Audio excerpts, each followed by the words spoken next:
ಜಾತಿ ಕೋಟಾದ ಅಡಿಯಲ್ಲಿ ಶಾಸಕ ಕೆ.ಎಸ್. ಬಸವಂತಪ್ಪ ಅವರಿಗೆ ಅದೃಷ್ಟ ಖುಲಾಯಿಸಿದೆ. ಇಲ್ಲಿ ದಾವಣಗೆರೆಯ ಮಾಯಕೊಂಡದ ಶಾಸಕ ಇವರು ಬಸವಂತಪ್ಪ ಅವರಿಗೆ ಅದೃಷ್ಟ ಖುಲಾಯಿಸಿದೆ. ಪೌರ ಕಾರ್ಮಿಕನ ಕೆಲಸವನ್ನು ಮಾಡಿದ್ದು ಬಸವಂತಪ್ಪ. ಪೌರ ಕಾರ್ಮಿಕನ ಕೆಲಸ ಮಾಡಿದ್ದವರು ಇವತ್ತೇ ಮಿನಿಸ್ಟರ್. ಇಲ್ಲಿ ಜಾತಿ ಕೋಟಾದ ಅಡಿಯಲ್ಲಿ ಅಂದರೆ ಬಸವಂತಪ್ಪ ಅಂತ ಪೌರ ಕಾರ್ಮಿಕರಾಗಿದ್ದವರನ್ನು ಕೂಡ ನಮ್ಮ ಪಕ್ಷ, ನಮ್ಮ ಸರ್ಕಾರ ಮಿನಿಸ್ಟರ್ ಮಾಡಿದೆ. ಅಂದರೆ ನಾವು ತಳ ಸಮುದಾಯವನ್ನು, ಕೆಳ ಹಂತದ ಸಮುದಾಯಗಳನ್ನು ನಾವು ಗುರುತಿಸ್ತೀವಿ. ನಮ್ಮ ಪಾರ್ಟಿನಲ್ಲಿ ಬರೀ ಮೇಲ್ವರ್ಗದವರಿಗೆ ಮಣೆ ಹಾಕಲ್ಲ, ಇನ್ನೂ ಮೆಸೇಜ್ ಕೂಡ ಇರಬಹುದು. ಜೊತೆಗೆ ಆ ಜಾತಿಯನ್ನು ನಾವು ಕನ್ಸಿಡರ್ ಮಾಡ್ತಾ ಇದ್ದೀವಿ ಅಂತ ಬಂದಾಗ ಆ ವ್ಯಕ್ತಿನ ಆ ಥರ ಮಿನಿಸ್ಟರ್ ಮಾಡಿದಾಗ ಅನೇಕರಿಗೆ ಏನಾಗುತ್ತೆ ನೋಡಿ, ಈ ಪಾರ್ಟಿನಲ್ಲಿ ಅವರು ಓಟ್ಗಳು ಬರಬಹುದೇನೋ, ಅವ್ರಿಗೆ ಆ ಸಮುದಾಯಗಳು ಓಟ್ ಬರಬಹುದೇನೋ, ನಮ್ಮ ನಾಯಕರನ್ನ ಅವ್ರು ಮಿನಿಸ್ಟರ್ ಮಾಡಿದ್ದಾರೆ ಅಂತ ಅವ್ರಿಗೆ ಅನ್ನಿಸ್ಬಹುದೇನೋ ಗೊತ್ತಿಲ್ಲ. ಪೌರ ಕಾರ್ಮಿಕ ಕೆಲಸದಿಂದ ಸಚಿವ ಸ್ಥಾನಕ್ಕೆ ಏರಿರುವಂಥ ಶಾಸಕ ಇವರು. ಮೊದಲ ಬಾರಿಗೆ ಶಾಸಕರಾಗಿ ಆಯ್ಕೆಯಾಗಿದ್ದು ಕೆ.ಎಸ್. ಬಸವಂತಪ್ಪ. ಇಲ್ಲಿ ದಲಿತ ಎಡ ಸಮುದಾಯ, ಈ ದಲಿತ ಬಲಗೈ ಎಡಗೈ ಸಮುದಾಯಗಳ ಕ್ಲಾಶ್ ಒಂದು ಕಡೆ ಇದೆಯಲ್ಲ, ಅದರಲ್ಲಿ ನೋಡಿ ನಾವೀಗ ದಲಿತ ಎಡ ಮಾದಿಗ ಸಮುದಾಯಕ್ಕೆ ಸೇರಿದಂತಹ ಬಸವಂತಪ್ಪ ಅವರನ್ನ ಮಿನಿಸ್ಟರ್ ಮಾಡ್ತಾ ಇದ್ದೀವಿ ಅಂಥೇಳಿ ಒಂದು ಮೆಸೇಜನ್ನು ಕೂಡ ಇದರ ಮೂಲಕ ಕೊಟ್ಟಿರಬಹುದು. ಮಾಜಿ ಸಚಿವ ಚಾಂಜನಯ್ಯ ಸೋದರಳಿಯಾಗಿರೋದು ಬಸವಂತಪ್ಪ. 2018ರಲ್ಲಿ ಮಾಯಕೊಂಡ ಕ್ಷೇತ್ರದಿಂದ ಸ್ಪರ್ಧೆ ಮಾಡಿ ಪರಾಭವಗೊಂಡಿದ್ದರು, ಸೋತುಬಿಟ್ಟಿದ್ರು. ಅವಾಗ 2023ರಲ್ಲಿ ಅದೇ ಮಾಯಕೊಂಡದಿಂದ ಸ್ಪರ್ಧೆ ಮಾಡಿ ಗೆದ್ದಿದ್ದರು. ಇದೀಗ ಅವರು ಮಿನಿಸ್ಟರ್ ಆಗ್ತಾ ಇದ್ದಾರೆ.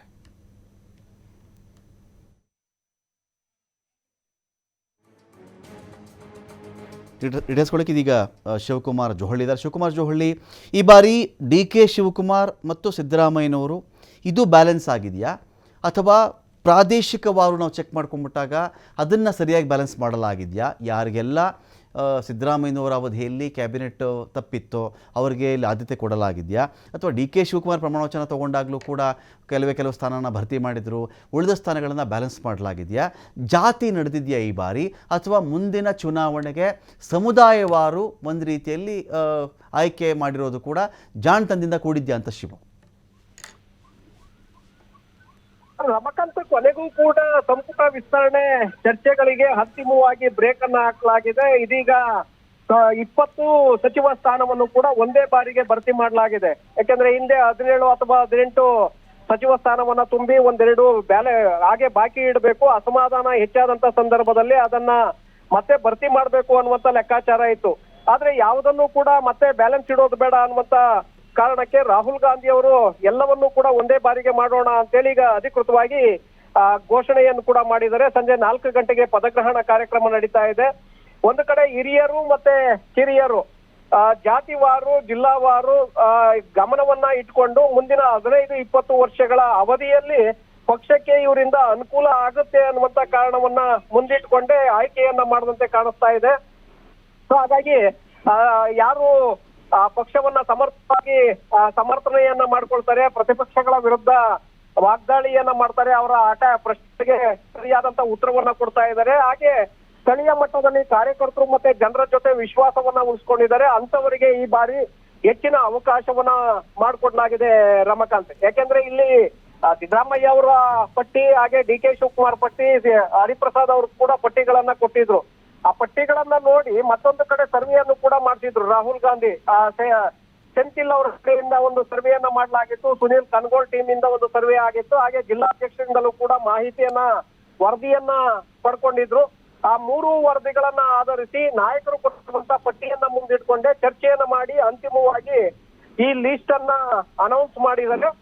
ಇದು ಮುಂದಿನ ಪಕ್ಷಕ್ಕೆ ಅನುಕೂಲ ಆಗುವಂತ ದೃಷ್ಟಿಯಲ್ಲೇ ಈ ಪಟ್ಟಿಯನ್ನ ರಿಲೀಸ್ ಮಾಡುವಂತೆ ಕಾಣಿಸ್ತಾ ಇದೆ. ಈ ಬಾರಿ ಕೂಡ ಎಲ್ಲ ಒಂದು ಕಡೆ ಸಿದ್ದರಾಮಯ್ಯ ಅವರ ಕೈ ಮೇಲಾದಂತೆ ಕಾಣಿಸ್ತಾ ಇದೆ. ಯಾಕಂದ್ರೆ 20 ಸಚಿವ ಸ್ಥಾನಗಳಲ್ಲಿ ಸುಮಾರು 7 ಸಚಿವರನ್ನ ಆಯ್ಕೆ ಮಾಡುವಲ್ಲಿ ಸಿದ್ದರಾಮಯ್ಯ ಅವರ ಒತ್ತಡ ಇಲ್ಲಿ ಎದ್ದು ಕಾಣಿಸ್ತಾ ಇದೆ. ಯಾಕಂದ್ರೆ ಇಲ್ಲಿ ಬಸವರಾಜ ರಾಯರೆಡ್ಡಿ ಇರ್ಬೋದು, ಹಾಗೆ ಶಿವಲಿಂಗೇಗೌಡರು ಇರ್ಬೋದು, ಅಜಯ್ ಸಿಂಗ್ ಇರ್ಬೋದು, ಹಾಗೆ ಮಲ್ಲಿಕಾರ್ಜುನ್ ಇರ್ಬೋದು, ಪುಟ್ಟರಂಗ ಶೆಟ್ಟಿ ಇರ್ಬೋದು, ಮಧು ಬಂಗಾರಪ್ಪ ಇರ್ಬೋದು, ಹಾಗೆ ಬಸವಂತಪ್ಪ ಇರ್ಬೋದು. ಇವರೆಲ್ಲರೂ ಕೂಡ ಸಿದ್ದರಾಮಯ್ಯನವರ ಆಯ್ಕೆನೇ ಇತ್ತು. ಇನ್ನೊಂದು ಕಡೆ ಶಿವರಾಜ್ ತಂಗಡಗಿ, ನರೇಂದ್ರ ಸ್ವಾಮಿ, ಲಮಾಣಿ ಅವರ ಆಯ್ಕೆಯನ್ನು ಕೂಡ ಸಿದ್ದರಾಮಯ್ಯ ಹಾಗೆ ಡಿ.ಕೆ. ಶಿವಕುಮಾರ್ ಇಬ್ಬರ ಒತ್ತಡ ಕೂಡ ಇತ್ತು ಅವರಿಗೆ ಮಾಡಿ ಅಂತ ಹೇಳಿ. ಇನ್ನೊಂದು ಕಡೆ ಡಿ.ಕೆ. ಶಿವಕುಮಾರ್ ಕೂಡ 3-4 ಸಚಿವ ಸ್ಥಾನವನ್ನ ಅವರ ಕಡೆಯಿಂದಲೂ ಕೂಡ ಕೊಡಲಾಗಿದೆ. ಜೊತೆಗೆ ಬೇರೆಯವರಿಗೆ ಅವರು ಕೂಡ ಬೆಂಬಲವನ್ನ ಕೊಟ್ಟಿದ್ದಾರೆ. ಯಾರು ಸಿದ್ದರಾಮಯ್ಯ ಅವರು ಬೆಂಬಲವನ್ನ ಕೊಟ್ಟಿದ್ರು ಅವರಿಗೆ ಡಿ.ಕೆ. ಶಿವಕುಮಾರ್ ಅವರು ಕೂಡ ಬೆಂಬಲವನ್ನ ಕೊಟ್ಟಿದ್ದಾರೆ. ಹಾಗಾಗಿ ಇಬ್ಬರ ಸಮೀಕರಣವನ್ನ ಮಾಡಿ ಇಬ್ಬರು ಕೊಟ್ಟಂತಹ ಪಟ್ಟಿಗೆ ನ್ಯಾಯ ಒದಗಿಸುವಂತ ಒಂದು ಪ್ರಯತ್ನವನ್ನು ಕೂಡ ಹೈಕಮಾಂಡ್ ನಾಯಕರು ಮಾಡದಂತೆ ಕಾಣಿಸ್ತಾ ಇದೆ. ಹಾಗಾಗಿ ಸಮತೋಲಿತವಾಗಿ ನಾವು ಆಯ್ಕೆ ಮಾಡಿದ್ದೇವೆ, ಜಿಲ್ಲಾವಾರು ಪ್ರಾತಿನಿಧ್ಯವನ್ನ ಕೊಟ್ಟಿದ್ದೇವೆ, ಹೊಸಬರು ಹಳಬರ ಸಮ್ಮಿಶ್ರಣ ಇದಾಗಿದೆ ಅನ್ನುವಂಥದ್ದನ್ನ ಈಗಾಗಲೇ ಹೈಕಮಾಂಡ್ ನಾಯಕರು ಕೂಡ ಸಂದೇಶವನ್ನ ಕೊಡ್ತಾ ಇದ್ದಾರೆ. ರಮಕಾಂತ್, ಶಿವ, ಇವರೇ ನಾವು ಇಲ್ಲಿ ಗಮನಿಸ್ಕೊಂಡ್ರೆ ಈ ಕ್ಯಾಬಿನೆಟ್ ನಾವು ಚೆಕ್ ಮಾಡಿಕೊಂಡ್ರೆ ಮುಂದಿನ ಚುನಾವಣೆಗೆ ಕಾಂಗ್ರೆಸ್ನ ಸಾಂಪ್ರದಾಯಿಕ ಮತ ಬ್ಯಾಂಕ್ ಯಾವ್ಯಾವ ಸಮುದಾಯಗಳಿದೆಯೋ ಸಾಂಪ್ರದಾಯಿಕವಾಗಿ ಯಾವುದು ಏನೇ ವಿಚಾರಗಳು ಏನೇ ಚರ್ಚೆ ಮಾಡಿಕೊಂಡ್ರೂ ಕೂಡ ತನಗೆ ಯಾರೆಲ್ಲ ಸಾಂಪ್ರದಾಯಿಕ ಓಟನ್ನು ಮಾಡ್ತಾ ಇದ್ದಾರೋ ಆ ಸಮುದಾಯಗಳಿಗೆ ಪ್ರಾತಿನಿಧ್ಯ ಸಿಕ್ಕಿದೆ ಅಂತ ಅನಿಸ್ತಾ ಇಲ್ವಾ ಇಲ್ಲಿ ಅಂತ? ರಮಕಾಂತ್, ಒಂದು ಕಡೆ ಕಾಂಗ್ರೆಸ್ಗೆ ಮತ ಬ್ಯಾಂಕ್ ಅಂದ್ರೆ ಹೈಂದ ಸಮುದಾಯಗಳು, ಅಲ್ಪಸಂಖ್ಯಾತ, ಹಿಂದುಳಿದ ಮತ್ತೆ ದಲಿತ ಸಮುದಾಯದ ಮತಗಳೇ ನಿರ್ಣಾಯಕ. ಆ ಮತಗಳನ್ನ ನಂಬಿಕೊಂಡೇ ಕಾಂಗ್ರೆಸ್ ಇದೆ. ಸೊ ಹಾಗಾಗಿ ಹೆಚ್ಚಿನ ಒಂದು ಹೊತ್ತನ್ನ ಆ ಸಮುದಾಯಗಳಿಗೂ ಕೂಡ ಕೊಟ್ಟಿದ್ದಾರೆ. ದಲಿತ, ಅಲ್ಪಸಂಖ್ಯಾತ, ಒಬಿಸಿ ಸಮುದಾಯಕ್ಕೆ ಕೊಟ್ಟಿದ್ದಾರೆ. ಅದೇ ರೀತಿಯಾಗಿ ಲಿಂಗಾಯತ ಸಮುದಾಯಕ್ಕೂ ಕೂಡ ಹೆಚ್ಚಿನ ಒಂದು ಒತ್ತನ್ನ ಕೊಟ್ಟಿದ್ದಾರೆ. ಒಕ್ಕಲಿಗ ಸಮುದಾಯಕ್ಕೂ ಕೂಡ ಈ ಬಾರಿ ಹೆಚ್ಚಿನ ಮನ್ನಣೆಯನ್ನ ಕೊಟ್ಟಿದ್ದಾರೆ. ಇಲ್ಲಿ ಚಲುರಾಯಸ್ವಾಮಿ ಇರ್ಬೋದು, ಶಿವಲಿಂಗೇಗೌಡ, ಎಚ್.ಡಿ. ಬಾಲಕೃಷ್ಣ, ಈ ಮೂರು ಆಯ್ಕೆ ಡಿ.ಕೆ. ಶಿವಕುಮಾರ್ ಅವ್ರದ್ದಾಗಿತ್ತು. ಅದಕ್ಕೆ ಸಿದ್ದರಾಮಯ್ಯ ಅವರು ಕೂಡ ಬೆಂಬಲವನ್ನ ಕೊಟ್ಟಿದ್ರು. ಮೂರು ಜನರಿಗೆ ಅವಕಾಶವನ್ನ ಮಾಡಿಕೊಟ್ಟಿರುವಂತದ್ದನ್ನು ನೋಡಿದ್ರೆ ಮುಂದಿನ ದಿನಗಳಲ್ಲಿ ಜೆಡಿಎಸ್ ಪಕ್ಷ ಮತ್ತೆ ನಾಯಕರನ್ನ ಟಾರ್ಗೆಟ್ ಮಾಡಿಯೇ ಈ ಮೂರು ಜನರಿಗೆ ಅವಕಾಶವನ್ನ ಮಾಡಿಕೊಟ್ಟಂತೆ ಕಾಣಿಸ್ತಾ ಇದೆ. ಯಾಕೆಂದ್ರೆ ಈ ಮೂರು ಜನ ಜೆಡಿಎಸ್ ನಾಯಕರ ವಿರುದ್ಧ ನಿರಂತರವಾಗಿ ವಾಗ್ದಾಳಿಯನ್ನ ನಡೆಸ್ತಾ ಇದ್ದಂತವ್ರು. ಸೊ ಅಲ್ಲೂ ಕೂಡ ಅವಕಾಶ ಕೊಟ್ಟಿದೆ, ಇಲ್ಲಿಗೂ ಕೂಡ ಇಲ್ಲಿ ಉಪೇಕ್ಷೆಯನ್ನ ಮಾಡಿಲ್ಲ. ಹಾಗೆ ಲಿಂಗಾಯತ ಸಮುದಾಯಕ್ಕೂ ಕೂಡ ಅವಕಾಶವನ್ನ ಮಾಡಿಕೊಡ್ಲಾಗಿದೆ, ಅವರನ್ನು ಕೂಡ ತೆಗೆದು ಹಾಕಿಲ್ಲ.